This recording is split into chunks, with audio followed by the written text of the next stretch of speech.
Good morning, ma'am. Good day. So, we are the Group 7 here to report about the significance of the AC or the alternating current voltage rectifier. So, as a jump start of this report, I will be discussing to you the introduction of our report. So, as our introduction, I'm gonna be stating first the history of our topic, and then the purpose of making this research. Okay, as a brief history. Okay, before we have got this devices or electronic devices which require DC type of source. So what do we mean by DC? This is a type of voltage source which is direct. When we say direct, the value is constant, and if we will be graphing the direct voltage with respect to time, we're gonna be having a linear graph of that voltage, like what I've said. Today, our cell phones and even computers or MP3s, iPods, and everything, they require DC voltage. But you might be wondering that how come that we just plug in those electronic devices directly to our input if those input or outlet that we have in our home is AC or alternate current. By the way, let me define to you AC or alternate current. This is another type of voltage source which is alternating, like what I said, meaning the value is varying. And I would like to emphasize that the variation of values of AC is very fast, and it can destroy the whole device. So again, how come we just plug in those devices directly to an AC source if they require this type of source? And let me just again emphasize, if how come we just plug in with those devices directly to an AC if that AC can destroy the whole device? Then that comes in our report, the rectifier. The rectifier is a circuit which converts AC to DC, meaning an AC which is alternating, or by graphing it as sine wave, using a rectifier, you can flatten that AC type to a DC type, like what I said, a horizontal line. So this AC type of source would be functional or would be used by those devices. Okay, way back we have those we already have those devices which request DC amounts, the DC sources. But then they just use batteries, because battery is a perfect example of a DC source. So again, by just looking further to the definition or the explanation about batteries consume a lot of elements or chemicals that may destroy our environment when exposed. So scientists, specifically in Bell Laboratories, they have designed a device that converts AC to DC. So we can lessen the use of batteries, and that's where they come out with a diode. A diode, which is typically made of semiconductors, was used.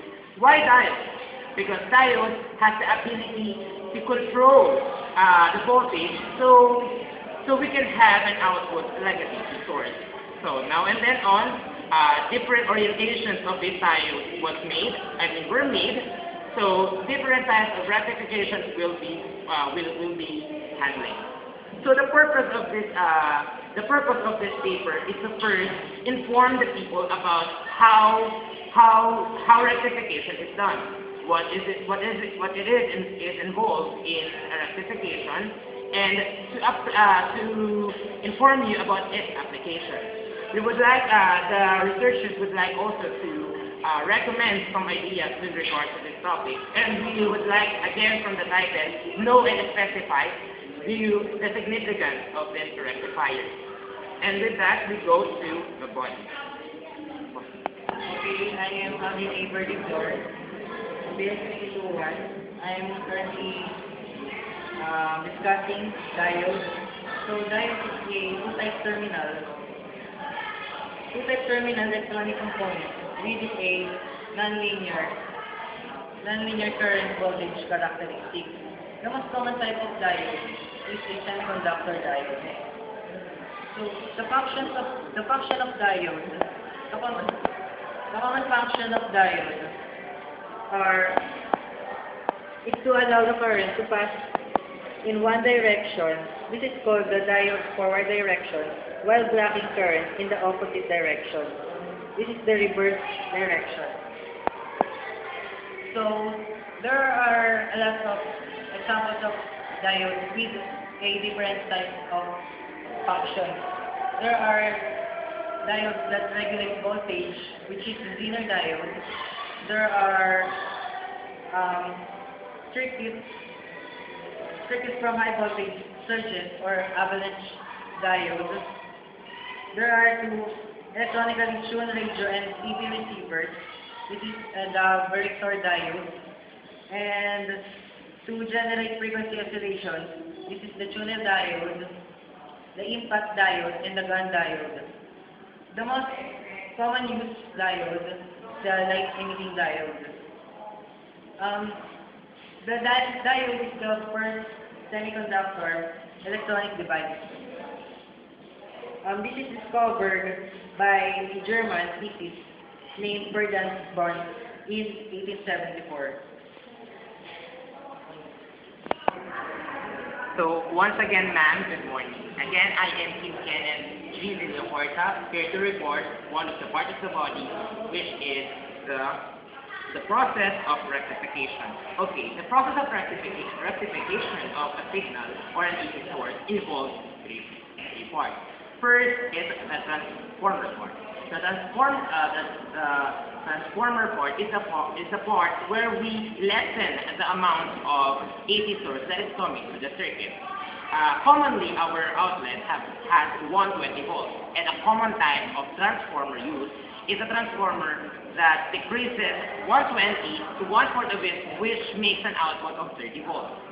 Why do we lessen the amount of the voltage? Because too much amount of voltage applied to the circuit may destroy the whole circuit, may destroy the microcomponent. So that's why we step down or decrease the amount of voltage being used. Another use of a transformer is to step up, but then it is not used in a rectifier. And another part of the process of rectification is the rectifier itself. So the rectifier itself is a part where we directly convert an AC type of source to an AC type, and that makes sense with the help of the diode. We have three major parts or three types of or orientations of diode in a rectifier. First is the full wave, second is the half wave, and third is the bridge. And that will be further explained by one of my members. By using those diodes, since diodes, once again, controls the current flow of a specific AC type, we have this possibility of changing that AC, the wavelength, to a linear one or the DC one. Lastly is the output. Output part, this is the part where we get the lessened voltage and the rectified voltage. Again, this is the part where we get the lessened voltage, meaning the step down voltage, and the rectified, meaning the DC one. This is the part where we add a resistor or a capacitor to smoothen the output, so we can have a nearly perfect DC voltage, or a perfect horizontal line. With this main part, rectification is very much applicable. This rectification process is made.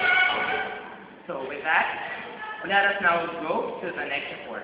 Hi ma'am, I'm Ilona Tataro, and I will be reporting other forms of rectification. Rectification is the process of converting alternating current voltage into DC.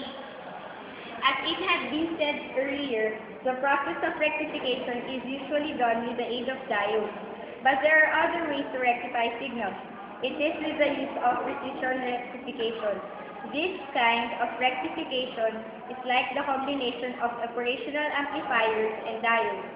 Though it emits a smaller rate of amplification signal, it will be done with high accuracy than the normal kind of rectification. The normal kind of rectification, the technical technicalities of this report can be read with our written product. Hi, I'm G7. I am to discuss the different types of rectification. There are three different major types of rectification: the half wave, the full wave, and the bridge type. Let me start with the half wave. Half wave uses only one diode, and because of this, half wave produces a half wave output. Next is the full wave rectification.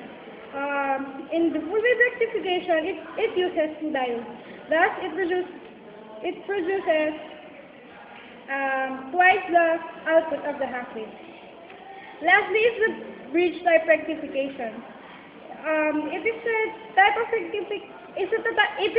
of rectification almost similar to the full wave rectification, only that it uses four diodes, thus making it produces a larger value.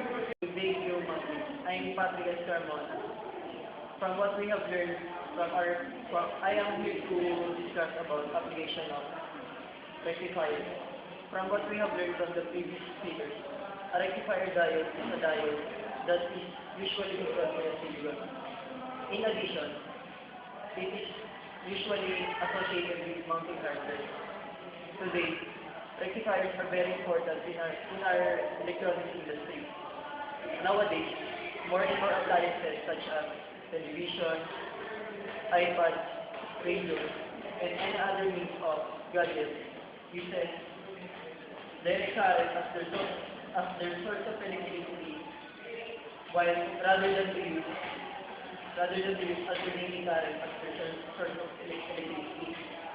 That's why the primary application of rectifier diode is to convert direct current supply from an alternating current supply. Virtually, all electronic devices uses rectifiers. So rectifiers find uses in power supply. So virtually all electronic equipment uses rectifiers. Converting DC power from voltage to another is much complicated. That's why one method of converting DC to DC conversion to achieve this process is first convert power to AC, then use a transformer to change the voltage, and finally rectifies power back to DC. Another important application of rectifiers is to detect the magnification of a radio signal. First, in detecting radio signals, we must first amplify the radio. If we didn't amplify it, we must use a diode with a low voltage drop. And for another important application of rectifiers are also used to supply polarized voltage for welding. In such circuits of control of the output current is required, and this is sometimes achieved by replacing some of the diodes and bridge rectifier with thyristors. Thyristors are used in various classes of railway rolling stock systems so that fine control of the traction motors can be achieved. Thank you, ma'am. Okay, ma'am. Once again, good morning. My name is Kim Kenneth G. Villacorta, here to report again, for the last time, the conclusion of our report. So the conclusion, there are four major conclusions that we have concluded. First is the cost. Okay, comparing to the most common type of DC source, which is the battery, with respect to the cost, we will be having a lesser amount, or what I mean is lesser money to spend by the use of the rectifiers aside from using the battery. Because why? Again, we come up with a second, which is the efficiency. That is with respect to time. Why? Because battery, as we all know, as we all know that batteries decreases its power, meaning it decreases as the power decreases with respect to time. But with the rectifier, decreasing of voltage will not be possible. Next conclusion that we have gotten is with the information that we have participated to you. With our topic, we will be able to implore or to give off information to the students, or especially the ECE students, with regards to our topic. And lastly, our major conclusion is the application, because our report is open for recommendations and applications. With this, we will be having a greater study about the rectifiers, and who knows, we will be having a greater output with that. So with that, ma'am, thank you. We are the group discussing the significance of AC rectifiers. Good day.